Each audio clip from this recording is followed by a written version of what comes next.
janeiro deste ano, o STF definiu uma data para julgamento da revisão do FGTS. A ação direta de inconstitucionalidade 5090, proposta pelo Partido Solidariedade, já se arrasta há anos no tribunal e nesse período, além de criar uma grande expectativa aos titulares de contas de FGTS, também alimentou o surgimento de inúmeras dúvidas quanto aos seus efeitos e resultados práticos. Neste vídeo, o Guia dos Seus Direitos vai fornecer alguns detalhes e informações relevantes para que você saiba exatamente como essa decisão poderá afetar a sua vida, inclusive, se será necessário ou não ajuizar alguma ação individual para garantir acesso a esse direito.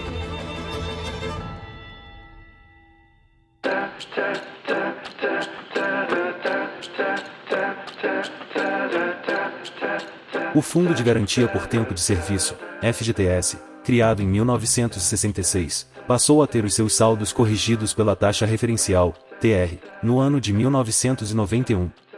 No entanto, a TR desde 1999 se descolou substancialmente da realidade inflacionária brasileira, tornando-se muito baixa, quase zero.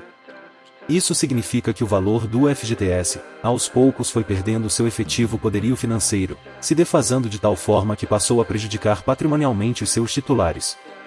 Percebendo o prejuízo que essa defasagem vinha causando aos trabalhadores, no ano de 2014 o Partido Solidariedade ajuizou uma ação direta de inconstitucionalidade junto ao STF, requerendo alterações quanto ao índice de correção aplicado, revertendo os prejuízos causados ao longo de todos estes anos. A conhecida revisão do FGTS, portanto, é uma ação judicial que tem como objetivo reajustar os valores das contas do Fundo de Garantia por Tempo de Serviço com base em um índice mais justo, como o Índice Nacional de Preços ao Consumidor INPC ou o Índice Nacional de Preços ao Consumidor Amplo, IPCA. Quase 10 anos depois do seu ajuizamento, finalmente a questão poderá chegar a um desfecho, já que o STF agendou para o próximo dia 20 de abril de 2023 o julgamento da ADI 5090 em sessão plenária. A expectativa, portanto, de todos os titulares de contas de FGTS, vigentes nestes últimos 24 anos, é a de que, com o entendimento favorável do STF, as perdas desse período possam ser restituídas, com o pagamento de todas as diferenças apuradas. Neste emaranhado de informações, leis, dados e opiniões de pseudos especialistas, o trabalhador tem ficado cada vez mais confuso e cético quanto à veracidade deste direito. Mais que isso, o trabalhador tem alimentado um certo medo de, ao final, mesmo havendo uma decisão favorável do STF, ele não consiga receber pelas diferenças resultantes de tal decisão. É quando surgem inúmeras perguntas. Afinal, se o STF julgar favoravelmente ao trabalhador, vou conseguir receber esses valores automaticamente na Caixa Econômica? Ou terei que ajuizar uma ação para garantir o recebimento das diferenças? O período de revisão será referente à data anterior ao julgamento do STF, ou só valerá dali em diante? Uma resposta que contemple o real entendimento para esses questionamentos não é tão simples, e para isso o Guia dos Seus Direitos tentará expor todas as possibilidades em 3 cenários distintos e os seus desdobramentos. Ao final, esperamos deixar o espectador bem informado para inclusive tomar uma decisão consciente e assertiva a respeito desse assunto. E de bônus ainda vamos expor, na nossa humilde opinião, a postura mais recomendável ao trabalhador para não correr nenhum risco de perder o recebimento de eventuais diferenças.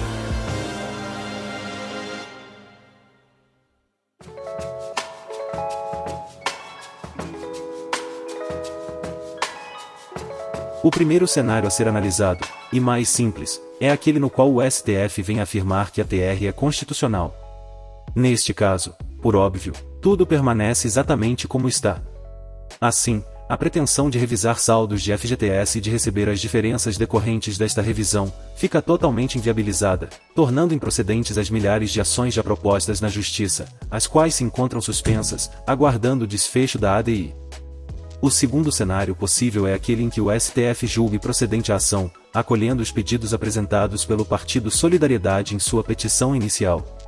A petição inicial do Solidariedade possui pedido expresso para que a Caixa Econômica Federal proceda à atualização das contas, com o pagamento das diferenças sobre parcelas vencidas e vincendas, ou seja, de 1999 até a atualidade. Nesta hipótese, a decisão simplesmente valerá para todos os trabalhadores que possuíam saldos em contas de FGTS neste período, e a Caixa Econômica assim deverá efetuar a apuração e pagamento automático das diferenças devidas, sem a necessidade de ajuizamento de qualquer ação judicial. No entanto, existe um terceiro cenário, que poderá resultar em um desdobramento que poderemos considerar o meio termo. Neste caso, o trabalhador terá que ficar bastante atento para não perder o seu direito à revisão.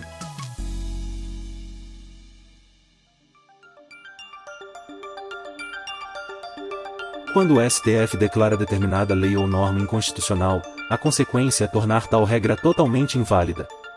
Isso na prática é como se ela nunca tivesse existido, devendo assim os efeitos dessa declaração retroagir até a época inicial de sua vigência. No entanto, a partir de 1999 essa situação foi alterada, passando-se a admitir a modulação ou limitação temporal dos efeitos da declaração de inconstitucionalidade, de modo a possibilitar que, ao julgar uma ou outra norma inconstitucional, o STF possa determinar que os efeitos daquela decisão passem a ser aplicados somente a partir daquele julgamento ou outra data especificamente escolhida. Trazendo essa situação para o caso da revisão do FGTS, isso representaria um terceiro cenário possível, no qual o STF modularia os efeitos da possível declaração de inconstitucionalidade da TR, que passariam a valer somente a partir daquele julgamento ou a partir de uma data especificamente estipulada. Ou seja, neste caso não haveria correção por outro índice sobre os saldos desde 1999, mas somente a partir da data fixada pelo STF. Assim, ao trabalhador não restaria qualquer direito à revisão com o recebimento de valores atrasados, exceto na seguinte hipótese.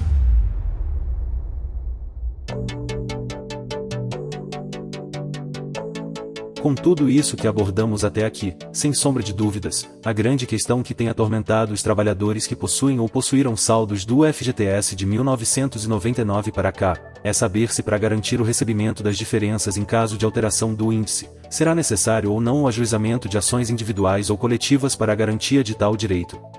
Atualmente existem milhares de ações individuais e coletivas já ajuizadas e suspensas justamente em razão da ADI 5090 que se encontra pendente de julgamento.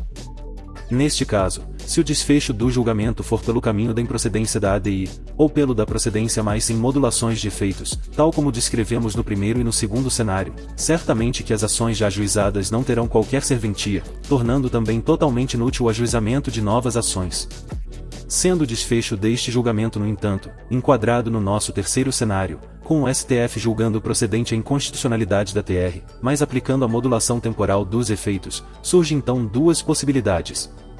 A primeira é aquela em que o STF simplesmente concede modulação aos efeitos, mas não fala nada a respeito das ações já ajuizadas e pendentes de julgamento. Neste caso, o direito de alteração do índice de correção só poderá ser exercido a partir da data fixada no julgamento, excluindo eventuais créditos retroativos. A segunda possibilidade, bastante comum nestes tipos de julgamentos, o STF aplica a modulação de efeitos, e com isso afasta a possibilidade de revisão de valores e recebimento de diferenças retroativas, mas ressalva este direito em relação somente àqueles que já ajuizaram suas ações. Isso aconteceu, por exemplo, em recente julgamento do tema 745 em que o STF determinou a redução das alíquotas de ICMS sobre fornecimento de energia elétrica e telecomunicações. Em razão do impacto financeiro sobre as receitas dos estados, a decisão foi modulada para passar a valer somente a partir de 2024. No entanto, quem já havia ajuizado sua ação até a data de início do julgamento do tema de forma individual, teve garantido o direito à redução imediata da alíquota e restituição de todas as diferenças recolhidas a mais. Isso porque a decisão ressalvou expressamente o direito do contribuinte nas ações já ajuizadas.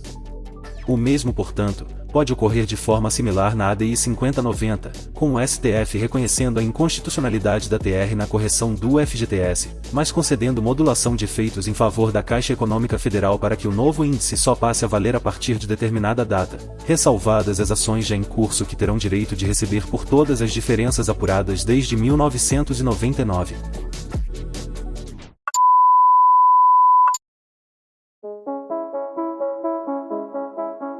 Sabendo dessa ainda total incerteza quanto ao desfecho do julgamento da ADI 5090, e as suas várias possibilidades, não restam dúvidas de que a melhor forma de garantir o recebimento de eventuais diferenças é com o ajuizamento de uma ação própria. Somente com a ação distribuída pelo próprio trabalhador no mínimo até a data do início do julgamento é que este trabalhador terá salvaguarda de que, caso haja declaração de inconstitucionalidade da TR, não correrá risco nenhum de não usufruir deste direito por mera omissão. Mas aqui vem uma dica valiosa. Vamos imaginar uma situação conforme aquele último cenário em que o STF declara a inconstitucionalidade da TR, concede a modulação de efeitos e ainda resguarda somente as ações ajuizadas até a data do início do julgamento. Nessa situação imaginária, vamos supor que você seja aquele trabalhador que esqueceu de ajuizar a sua ação e com isso afastar qualquer risco de não usufruir dos benefícios que a decisão do STF poderá proporcionar. Se isso acontecer, nem tudo estará perdido. Isso porque a Defensoria Pública da União ajuizou uma ação civil pública requerendo a revisão do FGTS usando os mesmos argumentos do Partido Solidariedade, e que são os mesmos fundamentos que os advogados precisam utilizar para ajuizar uma ação individual. Neste caso, uma eventual sentença de procedência da ação civil pública poderá ser posteriormente executada de forma individual por qualquer trabalhador, sem que este necessite ter ajuizado a sua ação individualmente. Por este motivo, inclusive, a recomendação da Defensoria Pública da União e de diversos outros órgãos envolvidos com este tema, incluindo a própria Caixa Econômica Federal, é a de que ninguém precisa ajuizar sua ação individualmente. Ok. Então você pode estar se perguntando: se existe essa ação civil pública, que poderá ser executada por todos os trabalhadores individualmente, por que ainda assim o Guia dos Seus Direitos recomenda o ajuizamento da ação de forma individualizada? De fato, a ação civil pública da Defensoria Pública da União deve ser vista e compreendida como uma iniciativa útil e válida para garantir a todo trabalhador que, em caso de declaração de inconstitucionalidade da TR pelo STF, ele poderá receber as diferenças sobre os saldos das contas do FGTS. Mas aqui vão duas observações que, no nosso humilde entendimento, argumentam fortemente a favor do ajuizamento individual da ação. A primeira é que uma ação civil pública é um processo que, como outro qualquer, está sujeita a todas as contingências e imprevistos típicos de um processo judicial, tais como perda de prazos, falha na produção de prova, demora excessiva para o seu encerramento, entre outras complicações que podem surgir no curso do processo. Caso ocorra dessa ação civil pública naufragar por alguma outra razão que não esteja propriamente vinculada ao mérito da revisão do FGTS, mas por qualquer outra causa aleatória, o trabalhador que abriu mão de ajuizar a sua própria ação certamente não vai receber os seus créditos. A segunda observação é a de que o trabalhador que optar exclusivamente por executar a sentença da ação civil pública, para ver a cor do dinheiro além de aguardar o trânsito em julgado desta mesma ação civil pública, terá que ajuizar uma execução de forma individual ou coletiva, que se resume basicamente no ajuizamento de um novo processo, só que começando do zero, com nova citação da Caixa, novos prazos, novos recursos, etc, etc, etc. De modo diferente, caso o trabalhador já possua sua ação individual em curso na data do início do julgamento no STF, sendo este julgamento favorável, terá apenas que aguardar o juiz do seu processo publicar sua sentença individual para já apresentar os cálculos e requerer o cumprimento de sentença perante a Caixa Econômica, o que nos parece ser mais simplificado, por ser feito tudo em um processo só. De qualquer forma, o ideal é que antes de tomar qualquer decisão o trabalhador procure um advogado que seja de sua extrema confiança ou tenha bastante experiência na área. Você acredita que esse julgamento do STF vai beneficiar os trabalhadores? Deixe a sua resposta aqui nos comentários. E não se esqueça de se inscrever neste canal para que a gente possa continuar a publicar vídeos explicativos como esse. Agora, se você quiser saber um pouco mais sobre a possibilidade de ter a sua CNH apreendida em razão de dívidas atrasadas, dá uma conferida neste vídeo que o YouTube está te indicando agora. Um grande abraço e te esperamos por lá!